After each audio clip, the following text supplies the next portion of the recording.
Well, I don't know if this is working or not. It's not. We Okay. can hear you. So you're gonna have to project. Of course, for those of you that don't know me, I'm Yusha Reddy, and I've been in Hamza for several years now. But I have three wonderful guests. They've been all over the paper, they've been on the radio. These are the Washington Mandela Fellows. And this was a program that was started by President Obama. And this is the third year that they've been coming to leadership studies. Usually they have about 25 Mandela Fellows in about 13 universities around the United States, and this year they have about 750. It reduced a little bit from about 1,000, I think.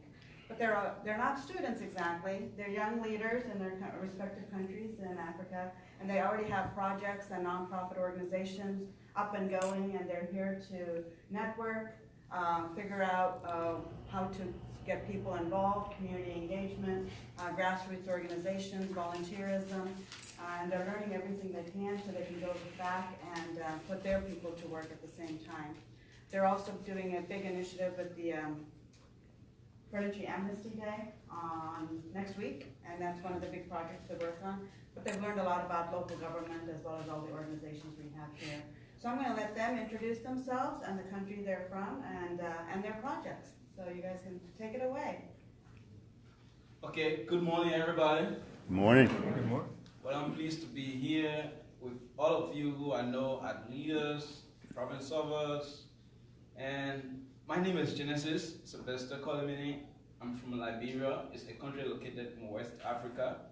So currently I'm leading a youth organization called Youth Positive Transformation Initiative, YOPT for short, and it's involved with designing and implementing youth capacity building programs in the area of life skills, leadership, and volunteerism, more especially for young people to help transform the lives of the underprivileged young people and saying that they can become whatever change they want to see into their community. So it's more of empowering them and getting them inspired to start something positive in their community. So it's an organization that existed since 2013.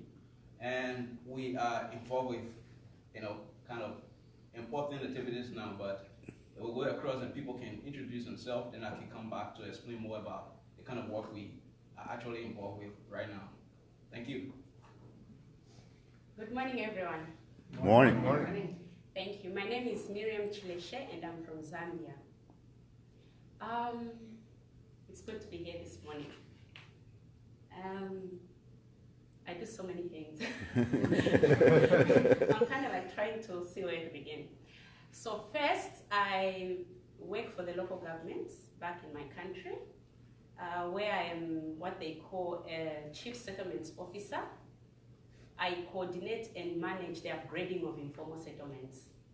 So we've got what we call squatter settlements back in my country, and we are trying to organize, replan them, so that we can offer social services, health, water, education, and all those services that these areas do not have. So I coordinate that exercise. At the same time, I work with women and youths who are disadvantaged and exposed to lead poisoning. We have a problem of lead poisoning in my community, lead in dust.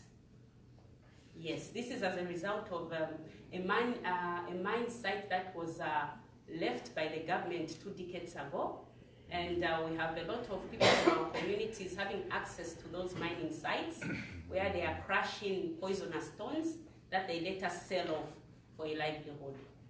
So I coordinate this exercise by, grouping the women and youths into smaller groups, facilitating for grants in form of financial support and capacity building so that they can do alternative livelihoods businesses that are healthy, productive, and sustainable, so that they don't have to engage into activities that are harmful to their health. Yes, Omar. Good morning, everyone. My name is Umar. I'm from Djibouti. I'm country director of an international organization who take care of children who lost the parental care. The organization is called SOS in Villages.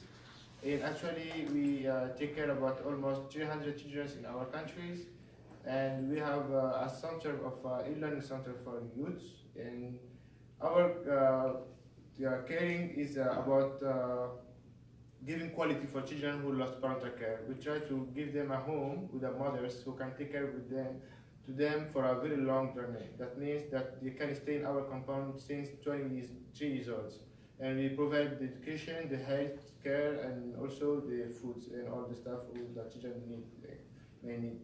So I also have a lot of activities like Miriam, and I'm Rotarian also in my country. I'm in charge of the Commission of the Action. So we did a lot of action in our country. We try to improve the quality in waters and also in poverty, and also we try to help the community within our organization in Rotarian Club. I also have another movement that I work with the International Organization Migrants and with the children in the street, because there are almost now 7,000 children in the street, and we need to help those children. So I'm more focusing on children, but I do also help in many departments in terms of development. Thank you very much for the opportunity. Okay, so coming back now to the kind of work we are currently involved with. My organization is a youth-focused and youth-driven organization. So in 2016, we formally got registered by the government of Liberia, and we established structures that meant business for us, like the board of directors, which is made of people with expertise and working in different fields, who came together to see that they can be of help to our initiative to help transform the lives of young people, making them the positive change they want to see. So over the years, we've been working in the central region of Liberia that comprises of about 6 counties. What you call state in the United States here is like counted for us. So we have counties instead of states, making up the nation. So we have our initiative in the central region, which is far away from the nation's capital, where you have normally the facilities, young people need to unleash their potential. But then in the central region, it's more different. It's more different. You don't have no basic facilities. Young people don't have the opportunity to access, resources that will help them or can help them, become the kind of people they want to be, to become the kind of actors they want to be tomorrow in society. So over the years, we've been working with them through our programs, which I said focus on life skills, leadership, and volunteerism. And for the years we've operated, we've come to realize that the more we engage the young people, they are becoming, more passionate and more, serious about things. They want to get started with something. As they go through our training, we may follow up and see what they are initiating to their communities and helping them. We found out that they come out with amazing ideas that can help our communities. But to the point, they sometimes don't go any further because of the lack of resources and the lack of opportunity they have in the community. So one fight is, my country, Liberia, has a population around 4.5 million. But of this number, you have 60% made of people under the age 35. But yet, these people are still underprivileged. They look around, they can't find what it takes to get them where they want to get. As a country that suffered from 14 years of civil crisis, and later in 2013 and 14 experienced Ebola epidemic, there is a lot challenges that is widespread across the country. And one major one is youth empowerment. And there, our organization comes in to help young people to become whatever they want to be. Because if we are to build a very sustainable society, it's more about preparing or empowering young people by building their capacity and giving them access to the right opportunities to help them unleash their potential. So right now, what we have started working on as an organization is to establish Youth Research and Empowerment Center. It's more of providing or establishing a space where we have internet, computers and internet connectivity with other meaningful resources, books that young people can read, and that can help them develop human development books, other resources that can help every other young person to improve on their talents, improve on what they're doing to achieve their goals. We are trying to kind of have those kind of things stock somewhere, because we look around, these things are not available, but we believe in that if we can have a center where we can have these resources, young people can access on a regular basis, there are many ideas that will pop up in our communities. I am a testimony as a very underprivileged young man who was born in the heat of the Civil War and later grew up in a home where I couldn't have my daily needs, dropped out from university. I was burning with the passion to still help my community. And only with a little access to one mini internet cafe, I was able to develop the idea of my organization. And today, we have what is a whole institution that is helping young people to develop their potential. So you can imagine if other young people had the opportunity to research facilities, to other research materials, you can imagine how many ideas, how many inventions, how many innovation people will have, undertaking around our community. So it's an idea that I've come here to share with all of you. I know you are leaders, I know you are problem solvers, and can join me in my community to raise this initiative to another level that can help sustain development in my community. Thank you. Okay, thank you. I think I'll just explain a little bit more about the project I'm working on under the lead remediation project. So in my community, we have like over 50,000 people exposed to lead poisoning. So this is the areas that are around the main mining site. The population should be 50 and above. Yeah. And how many are health workers here? Those in the health sector? Public health? Okay. Because I wanted some help with, I've got a background of social services, so I wanted some help with some, just trying to explain certain terminologies as I go on in my explanation. So we have the accepted levels of lead in blood is should be less than 10 per deciliters. So now we have a community where people have 10 times plus more of that in their blood. And most of the people that are affected are children, because we are talking about lead in dust. So the closest people to the ground usually are the children. And those between 0 to 1 year age, because their activities revolve around the ground. So the inhalation of the lead dust is what causes the problem. So then what is the problem with lead poisoning? The problem, one, is neural. It deters the development capacity of the brain. So in this area, when I started on this project, we did a lot of research just to try and determine the extent of the lead poisoning in the area. So it was discovered that a lot of children, a lot of schools, there are about 2 schools in the affected areas, the children are very slow at school. And a lot of people didn't know the explanation for it.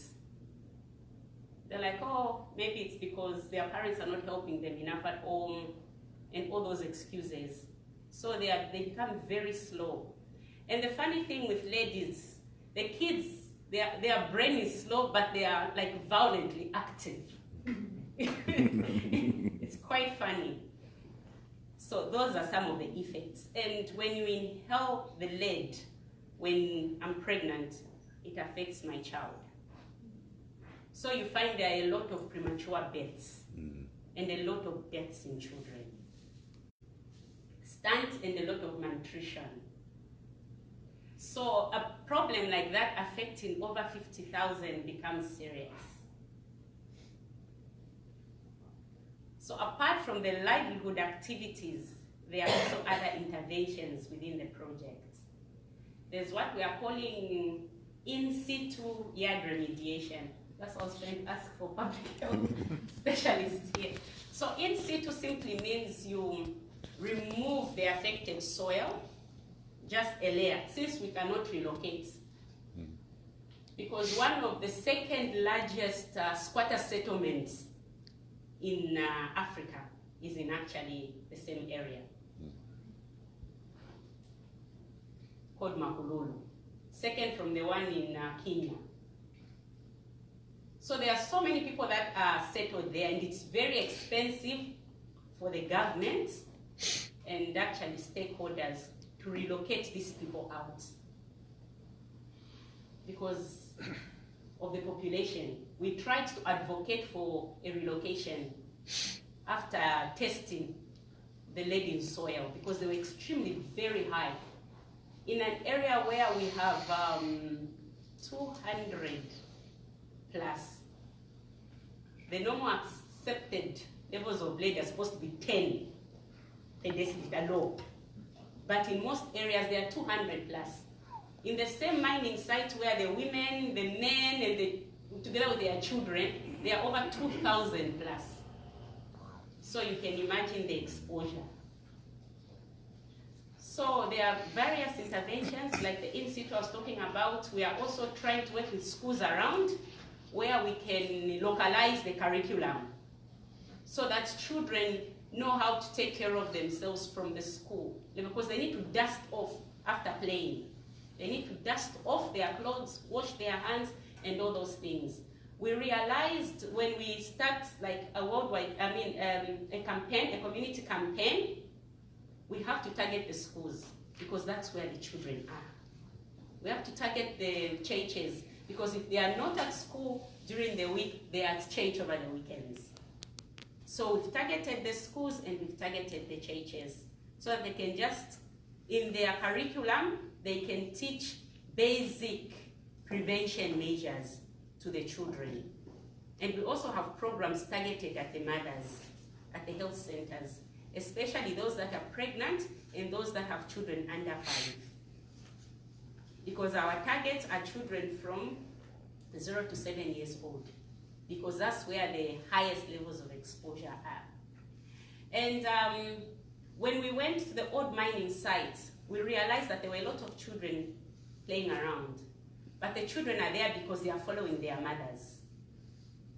So now how do we get the children out of this mining site? So we targeted their mothers and the youths that are there. We group them and we train them into other livelihood activities so that they can come out from that mining site and do something other than what they are doing and exposing them to lead. We also have a health component under the same project, which is doing lead blood testing.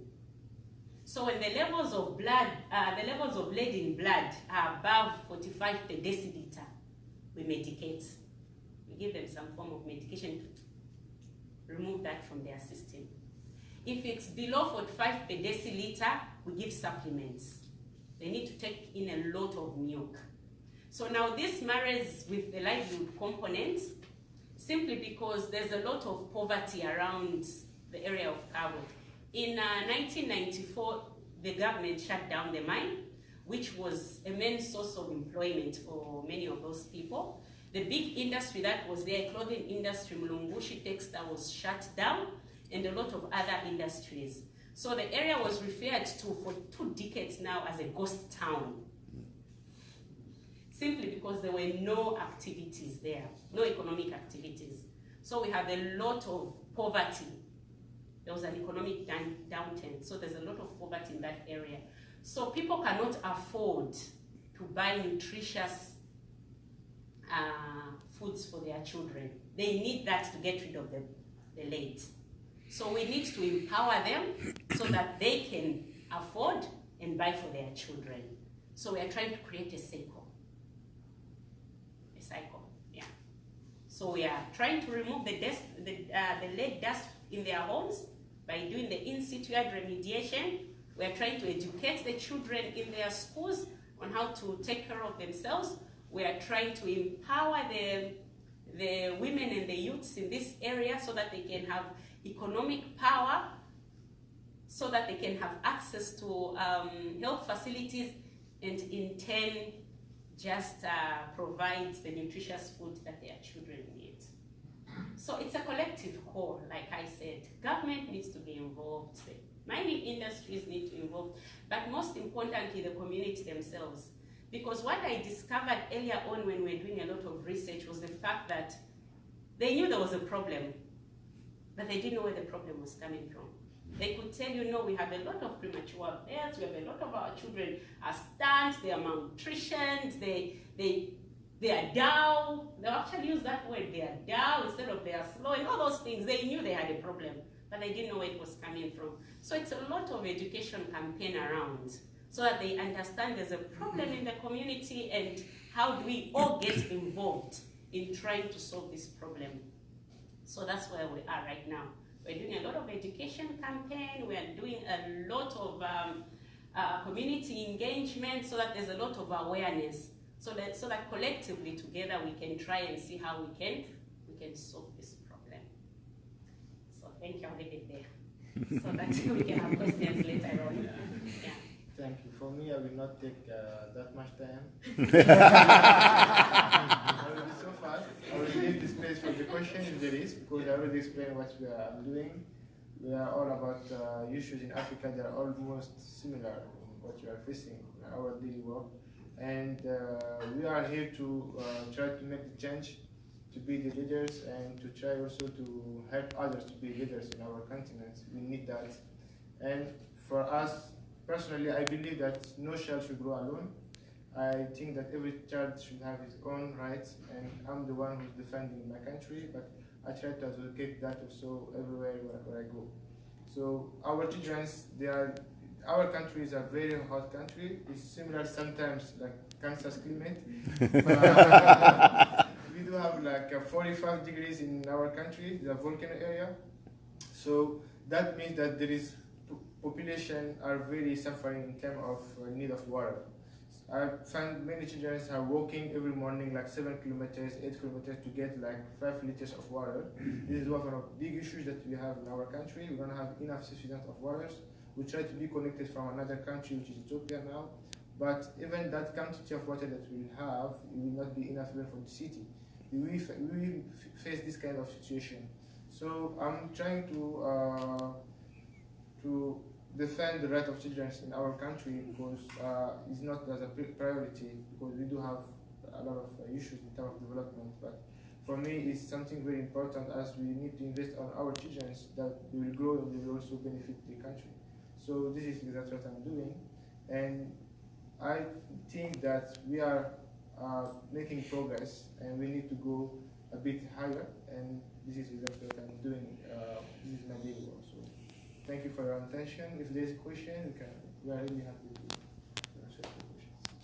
Thank you. I have a question. Well, first of all, thank you for what you do and your courage. It's awesome that Australia, you guys are over here to represent your countries and everything. So I would ask, as you are around visiting and you are approaching different leaders within the communities, what type of support are you getting? Do you have Rotary that's international Rotary that's helping you over in your countries? Are they involved in any way?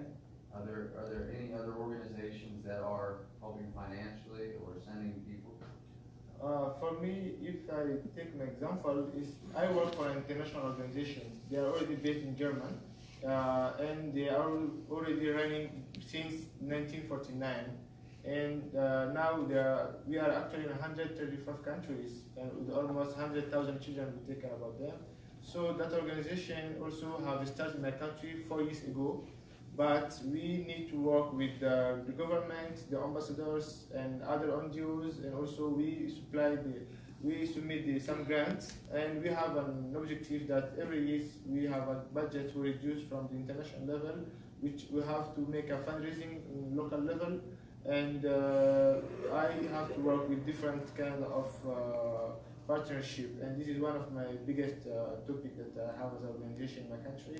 and I need to have at least every year minimum like 5-6 grants.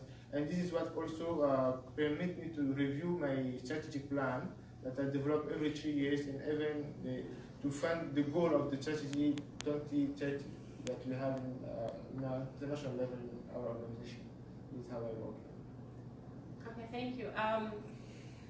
For me, this project I work on called Zambia Mining Environmental Remediation and Improvement Project has a lot of partners, and we're trying to get more partners on board. Like I said, it's a collective responsibilities, and the more we have on board, the better. It's currently funded by the World Bank, yes, and we're also working with JICA. We are working with researchers from the local universities. On this project, we are not working with any Rotarians from our country. Yeah, but I think after this meeting, I should gather them up and tell them to come on board because we need as many people as possible. Whoever can help, whatever expertise, whether education, whether health, whether social services, whether public health, and all those things, in order for us to achieve the goal. Okay, and for me, I'm not supported directly by Rotary Club. I have few of my board members, people on the board of directors, as I mentioned, are part of the Rotary Club in my community. So I think some way, somehow, I'm getting support from them because a member or two is part of my board and always advising on what action I can take and how best I can take those actions. So that's a kind of help I'm getting from Rotary through the two members I have on my board of directors. But as an organization, a great organization, of course, we really don't have that big partnership or donors to support our activities. But we do try to write mini grants. And one thing that has been sustaining us is membership. We kind of get little fund from membership. Our target is the young people. We want to get them. Though we try to raise little thing from membership, but it's not something high that will also get the young people off our way. It's just something minimal to get them coming and supporting also our activities. So it's basically membership and then a mini grant we write and just some kind of fundraising we sometimes organize in our community, like reaching out to potential people or individuals to sometimes help our activities. So that's how we go about with our activities. Thank you. Within your respective projects in your communities, you detail different scopes of what you're trying to accomplish and how you're trying to accomplish it. Within your respective projects, do you find that you are in more need of volunteerism, or does it come down to funding? Yeah, I think I can begin. Yeah, as for me, like I said, we are more youthful team. That is, we are made of young people, and what has taken us through is the passion. So when it comes to volunteerism, you have the young people who are willing, who are very passionate, and want to do something. But then, in terms of resources, my organization, I would say, funding and resources matters. Thank you. We need a lot of volunteers at every stage, beginning from community. We need a lot of researchers because we need to do a lot of research, I believe. Because we just know that there's lead in dust, but is there lead in water? Because there's water around. And people, they dig shallow wells. That's where they get their water from. We're trying to, is there lead in water? Is there lead in the plants, in the vegetables that are grown? Not a lot of vegetation anyway grows around that area because the lead has killed a lot of the soil fertility. So we need a lot of research around that. We need a lot of people with ideas and those that are just trying to volunteer in our work. We need a lot of that. Yes, That's all the project. For me, I think that for many years, I think that many NGOs was believing that when they're facing the issues, the only thing that they need is a fence. But I don't think it's that the topic now, because we have seen, in my experience also, since 9 years that I'm working now, I have faced that without volunteers, we cannot do a lot of things. And I believe that if you have a lot of volunteers, those can make a lot of fundraising, and they can also get you at the point that you have enough funds. We are facing sometimes that we have some grants and we have funds because of the lack of volunteers and people who are ready to help that cause. We may need to spend that money in some running costs, which is was not the goal. So I believe that both of them should be in the same way equally, and we need really to adjust exactly as per the need, what is exactly required and how to deal with it. And I think both of them are very important, but as much as you have more volunteers, it's always better, because your causes is supported and you can run that topic very easily. And I believe more in volunteers than in funding. More questions? Maybe you have time for one quick if we have one? No? Okay. Well, we really appreciate you all coming and sharing more about yourselves and your projects that you're working on, and hope that you enjoy the rest of your time here, and safe travels back home.